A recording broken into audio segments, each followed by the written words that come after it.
Hello everyone, welcome to the lecture 3 of class 11th some basic concepts of chemistry chapter. So आज के जो हमारे topics हैं वो हैं यूनिट्स क्या होती हैं, then discrete and continuous variables,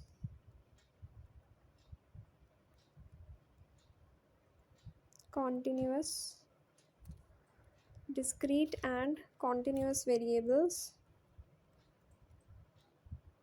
accuracy and precision.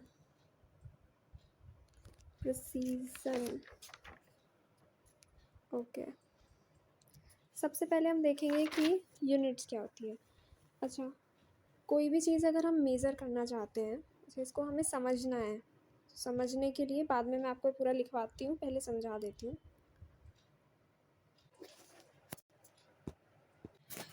अगर हमें कोई भी मेज़रमेंट करनी है, लाइक सपोज करो ये एक बकेट है एंड इसमें वाटर है, राइट, ये वाटर है। वाटर को हम H2O ही लिख रहे हैं, समझ आ गया होगा। अगर हमें मेज़र करना है, एक और बकेट ले लेते हैं, ठीक है, ये एक बकेट है, ये दूसरी बकेट है, बकेट ए, बकेट बी। बकेट ए में यहाँ तक पानी है, बकेट बी में यहाँ तक पानी है, ठीक है, वाटर ही है दोनों में। अब आप देख के बता सकते हो कि बकेट ए में जो वाटर है वो बकेट बी से ज़्यादा है, ए में जो वाटर है वो बी के वाटर से ज़्यादा है। लेकिन कितना ज़्यादा है? अगर हमारे पास कोई मेजरिंग यूनिट ही नहीं होती तो हम कैसे पता लगाते कि वाटर कितना ज़्यादा है? यही जो सिग्निफिकेंस है, यही यूनिट का सिग्निफिकेंस है कि हम दो क्वांटिटीज़ में कंपैरिजन कर सकते हैं, हम पता लगा सकते हैं कि वो कितनी ज़्यादा या कितनी कम है with the help of unit. लेकिन जब हमारी यूनिट्स के बारे में लोगों ने पता तो लगा लिया था, जैसे शुरू में लोग क्या करते होंगे, लोग हाथ की लंबाई से कुछ लंबाई नाप लेते होंगे कि भाई इतना बड़ा कपड़ा है ना, या फिर क्या कर सकते थे, या फिर देख के पता चल जाता है। लेकिन हमारी इतनी बड़ी दुनिया में हर एक बंदा अलग यूनिट लेके चलेगा, अपनी अपनी यूनिट बनाने लगेगा कि भाई मेरी यूनिट तो ऐसी है ना, इतनी बड़ी चीज़ को मैं एक यूनिट मान रहा हूँ, तो कैसे चलेगा? तो कुछ स्टैंडर्ड्स डिफ़ाइन किए गए जिनके बेसिस पे यूनिट्स फॉर्म हुई, है ना। कुछ स्टैंडर्ड सेट हुए, उन स्टैंडर्ड्स के बेसिस पे एक यूनिट बनाई गई और वो यूनिट जो है वो पूरे वर्ल्ड में फॉलो होती है। वो यूनिट जो है उन स्टैंडर्ड के बेसिस पे जो यूनिट बनी थी वो पूरे वर्ल्ड में हमारी फॉलो होती हैं। अच्छा, हमें पता है कि हमें अगर लिक्विड को मेज़र करना है तो हमारी जो यूनिट होगी वो होगी लीटर हो सकती है, सेंटीमीटर क्यूब हो सकती है, मतलब इस तरह की यूनिट होगी। वेरएज़ अगर हमें मास मेज़र करना है तो मास को मेज़र करने के लिए हमें पता है कि यूनिट्स कौन सी हैं, केजी होएगी, ग्राम होएगी, है ना। लिक्विड मेज़र करना है, लिक्विड की वॉल्यूम मेज़र करनी है तो it is litre, it is your centimetre cube, it's your metre cube, right. अच्छा, लेकिन ये भी बहुत सारी यूनिट हो गई, है ना। तो हमें बिल्कुल एक परफेक्ट यूनिट चाहिए और कुछ ऐसी चीज़ चाहिए जिसके बेसिस पे हम हर तरह की चीज़ को डिफ़ाइन कर पाएँ, उसका वेट और उसको कंपेयर कर पाएँ। तो तब एक सिस्टम आया, तब सोचा क्या, लोगों ने सोचा कि अपने अपने सिस्टम लॉन्च करते हैं, है ना। अलग अलग सिस्टम्स आए, इसमें था FPS, MKS, लेकिन जो सबसे ज़्यादा रेलेवेंट है अब, जो सिस्टम अब फॉलो किया जाता है, that is your SI system. इसके बारे में हम पढ़ेंगे, अभी पता होना चाहिए कि SI सिस्टम होता है। और ये आया था 1960 में, अब हर जगह ये वाली जो यूनिट्स हैं इनको सबसे प्रिसाइज माना जाता है। जब भी वर्ल्ड में कंपैरिजन किया जाएगा किसी चीज़ का, तो एसआई सिस्टम के बेसिस पे हम कंपेयर करते हैं। और इसमें हमने 7 अलग अलग तरह की क्वांटिटीज़ के लिए अलग अलग यूनिट्स डिफ़ाइन किए हैं। वो आप फिज़िक्स में पढ़ोगे कि कौन कौन सी क्वांटिटीज़ हैं। फ़िलहाल हमें पता होना चाहिए कि यूनिट्स क्या होती हैं। Now next topic is your discrete variables. discrete variables, right? the quantities which can be, अच्छा, जिन चीज़ों को हम सर्टेनिटी के साथ मेज़र कर सकते हैं उन्हें बोलते हैं हम डिस्क्रीट, है ना। यानी कि जिनको हम बता सकें, बिल्कुल सर्टेनली बता सकें कि ये इतना ही है, उसे हम बोलते हैं डिस्क्रीट क्वांटिटी। लाइक एक बच्चा अपने बर्थडे के लिए टॉफ़ी लेके आया है, ठीक है, उसके पास 5 टॉफ़ीज़ हैं सबको देने के लिए। तो ये टॉफ़ीज़ क्या हो गई, ये टॉफ़ीज़ हो गई हैं डिस्क्रीट वेरिएबल्स। सही बात, ये टॉफ़ीज़ हमारी हो गई हैं discrete variables. Next is your continuous. Continuous variables क्या होते हैं? कंटिन्यूअस वेरिएबल्स वो होते हैं जिनमें अनसर्टेनिटी हो प्रेजेंट। लाइक हमने कहा कि मुझे 100 ग्राम 100 ग्राम मास के इक्वल चाहिए मैंगो, ठीक है। और एक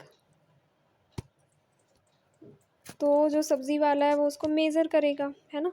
हो सकता है कि 100 ग्राम में मेरे को 2 मैंगो मिल जाए बड़े बड़े। इट्स जस्ट एग्जाम्पल, है ना, उसी हिसाब से सोचना। एंड सेकंड केस में क्या हुआ, मेरे को एक ही मैंगो मिला, चलो 3 मैंगो मिल गए 100 ग्राम में, बहुत ही बुरे मैंगो बनाए खैर।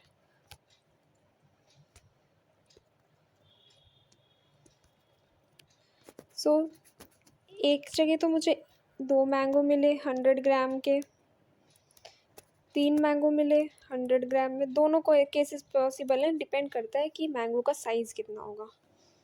तो यहाँ पे अनसर्टेनिटी है जहाँ पे हमने वेट से कंपैरिजन शुरू कर दिया। सो इस तरह की जो वेरिएबल्स होते हैं उनको हम कॉन्टिन्यूअस वेरिएबल्स कहते हैं, ओके, जहाँ पे अनसर्टेनिटी प्रेजेंट हो।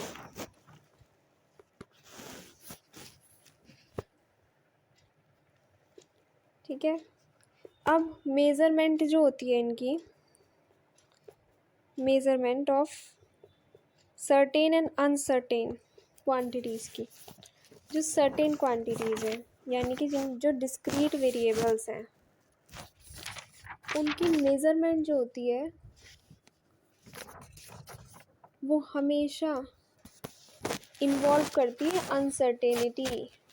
मेज़रमेंट उल्टी है उनकी डेफिनेशन से, ये चीज़ समझने वाली है। डिस्क्रीट के केस में क्या हो रहा है कि हमें पता है कि नंबर कितने हैं, पेंसिल के 5 हैं, लेकिन 5 पेंसिल अगर अप्सरा की है मान लो और उनका वेट हो गया है 30 ग्राम और नटराज की का वेट हो गया है 25 ग्राम, तो यहाँ पे जो मेज़रमेंट है उसकी यूनिट हमने सेम ली, नंबर ऑफ पेंसिल भी सेम ली, लेकिन जो वेट है यानी कि मास है, वो क्वांटिटी जो है वो डिफरेंट आ रही है, वो एक दूसरे के इक्वल नहीं है।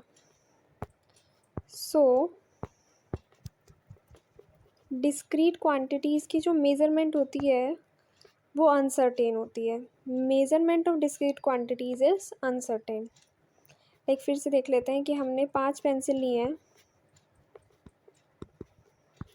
1 फॉर नटराज 1 फॉर अप्सरा, इनका हमने मास लिया, ये आ गया 30 ग्राम, ये आ गया 25 ग्राम, और पेंसिल 5 ही हैं दोनों तरफ, तो मास यूनिट भी हमने सेम लिए रखी है, ग्राम ही ले रखी है, पर मास जो है वो डिफरेंट है। यानी कि इससे पता चलता है कि डिस्क्रीट वेरिएबल्स की जो हमारी क्या बोलते हैं मेज़रमेंट होती है वो अनसर्टेन होती है, वेयर एज कॉन्टिन्यूअस वेरिएबल्स की उनकी मेज़रमेंट जो है वो सर्टेन होएगी। जैसे मैंगो वाले एग्जांपल लेते हैं, हमारे पास एक जगह 3 मैंगो हैं, एक जगह हमारे पास 2 मैंगो हैं, ठीक है, लेकिन दोनों का वेट हम मान ले रहे हैं कि 100 ग्राम है। इतने बड़े बड़े मैंगो के 100 ग्राम है, सोचो, ठीक है, 100 ग्राम वेट है। तो यहाँ पे हमें पता है कि जो मेज़रमेंट है वो दोनों की इक्वल है, यानी कि मेज़रमेंट जो है वो सर्टेन है, सेम बन रही है चाहे नंबर कितना भी हो। इसलिए कॉन्टिन्यूस वेरिएबल्स की जो मेज़रमेंट होती है उसमें सर्टेनिटी होती है, डिस्क्रीट वेरिएबल्स खुद सर्टेन होते हैं लेकिन उनकी मेज़रमेंट में अनसर्टेनिटी होती है। अब जो हमारा नेक्स्ट टॉपिक था वो था एक्यूरेसी एंड प्रिसीजन। मैं आप लोगों से क्वेश्चन करना चाहूँगी कि what is accuracy and what is precision according to you people, ताकि मुझे पता चले कि आप लोगों को क्या आइडिया है इन वर्ड्स से रिलेटेड। जितना आपको समझ आता है कमेंट सेक्शन में प्लीज़ बताएं। इतने हम थोड़ी सी डेफिनेशंस लिख लेते हैं, आई होप आप ज़रूर बताएंगे मेरे को आंसर। ओके, तो हमारे पास सबसे पहले है यूनिट। यूनिट क्या होती है? सो कोई भी unit is a measurement, a measurement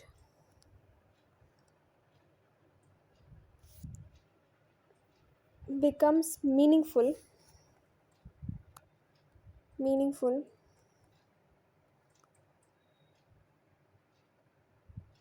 only when it is expressed in unit,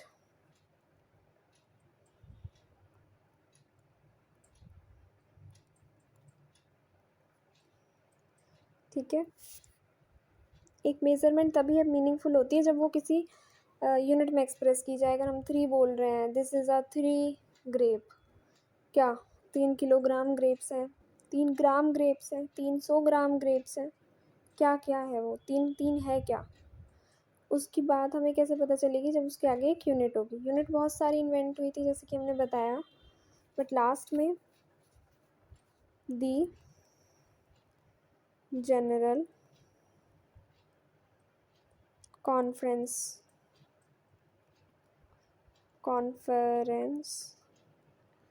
of weights and measures adopted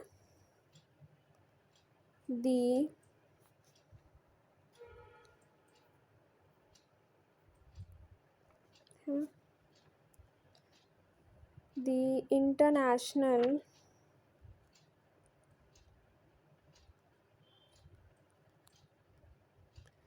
system of units in 1960. The system is popularly called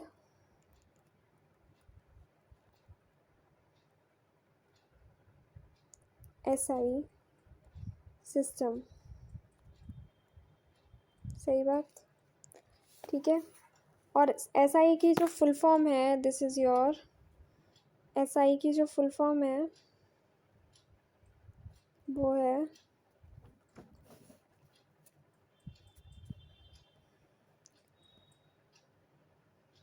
system international D units, और इसको आजकल follow किया जाता है। This is all about your units. अच्छा, now जो next topic है, this is your discrete variables. Discrete variables क्या होते हैं?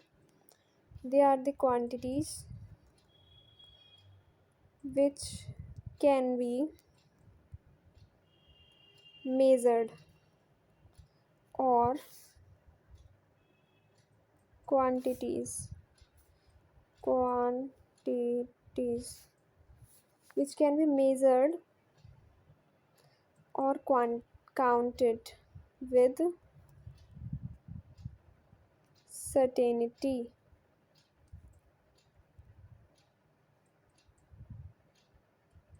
ये आप ना इसमें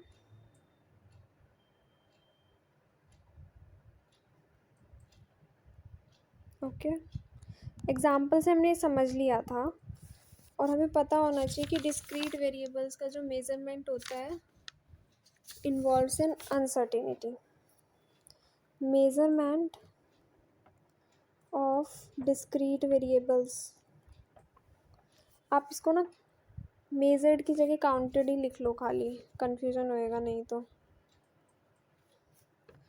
measurement of discrete certainty, measurement of discrete variables involves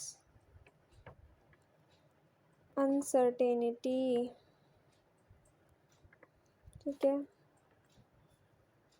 So next we have is your continuous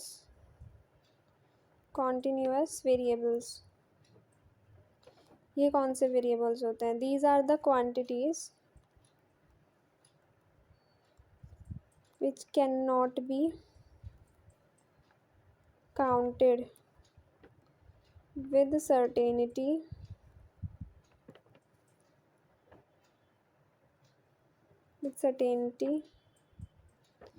and their measurement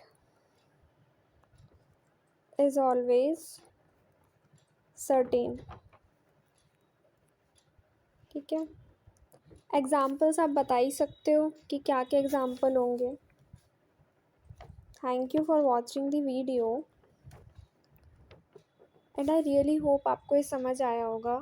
in case कोई डाउट है you can ask me in the comment section. Secondly ये चीज़ें ना हमें कई बार बहुत ज़्यादा वैसे लगती हैं कि इनका कोई यूज़ नहीं है इस चैप्टर के टॉपिक्स पढ़ने का, but trust me they are very useful. अगर आप आगे चल के कुछ भी करोगे तो ये बेसिक्स हैं, ये आपको क्लियर होने चाहिए ताकि आपकी कैलकुलेशंस क्लियर हो. आपको पता हो कि ये चीज़ें कॉन्टीन्यूअस का मतलब होता क्या है एक्चुअली में, डिस्क्रीट का मतलब होता क्या है एक्चुअली में, तो वो आप ही की हेल्प करेगा. So here I and the third lecture of some basic concepts of chemistry for class 11th. And please do subscribe to my channel if you like the video and hit the bell icon for more such videos. Thank you.